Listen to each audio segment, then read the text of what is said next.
This is Engadget. Here's what's happening in the world of technology.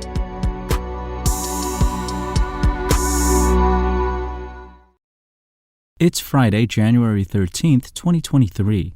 The U.S. government has reportedly passed on buying more HoloLens-based AR combat goggles from Microsoft after discovering the current version has some kinks to work out, according to Bloomberg.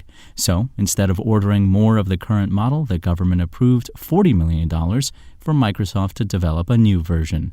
The updated combat goggles will address test results from last year when 70 soldiers wore the current version during 3 72-hour scenarios simulating combat conditions. The results showed that the soldiers suffered headaches, eye strain, and nausea, and that the system had too many failures of essential functions. In addition, more than 80% of soldiers who reported discomfort began experiencing it less than 3 hours into the 72 hours test. The Army had initially requested $400 million to buy up to 6,900 pairs of the goggles as part of the $1.75 trillion government funding bill.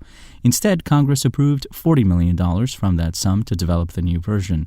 The Army has already given Microsoft $125 million to create a revised model, and it still plans to spend up to $21.9 billion over the next decade for as many as 121,000 devices.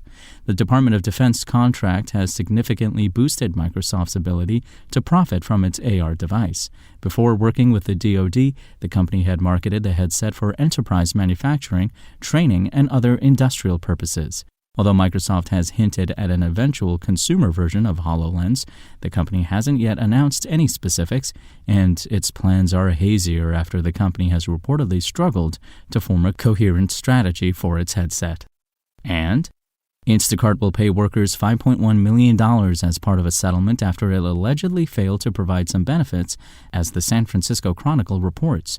San Francisco accused the company of violating health care and paid sick leave ordinances. The company, which has not admitted to wrongdoing, will pay an additional $150,000 to cover the city's legal costs and pay for a settlement administrator to distribute the funds. Instacart has always properly classified shoppers as independent contractors, giving them the ability to set their own schedule and earn on their own terms.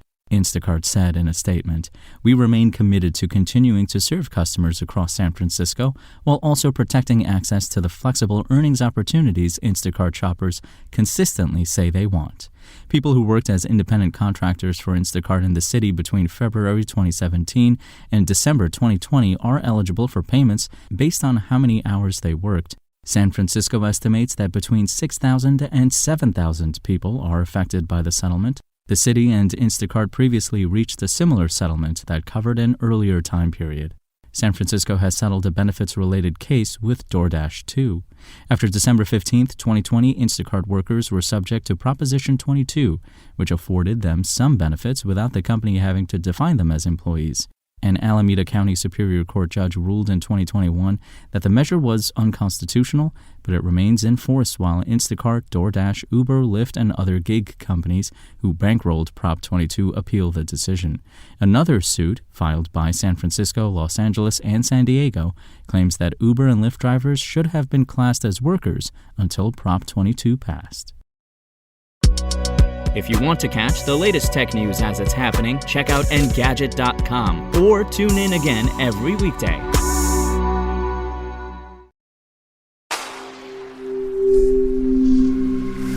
Spoken Layer.